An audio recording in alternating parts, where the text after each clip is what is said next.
ఏమి తెలియని వయసులో చిన్నప్పుడు ఈ భూతల్లి గురించి ఎన్ని పాఠాలు నేర్చుకున్నా కూడా అసలు అవగాహన లేక ఈ భూతల్లికి ఏం చేయలేకపోయినామన్నా. ఇవాళ ఇంత అవగాహన వచ్చినా, ఇంత చదువులు చదివినా, ఇంత తెలివి వచ్చినా కూడా మనం చదివిన చదువులన్నీ ఈ భూతల్లి నాశనానికి చేసినట్టే ఉందన్న.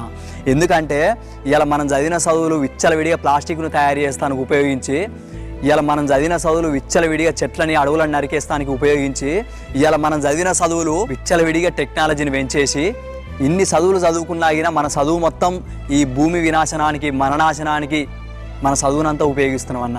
ఒక్కసారి ఆలోచించండి అన్న. దయచేసి మీకు చేతులు జోడించి చెప్తున్నా, ప్లాస్టిక్ని వాడకుర్రి.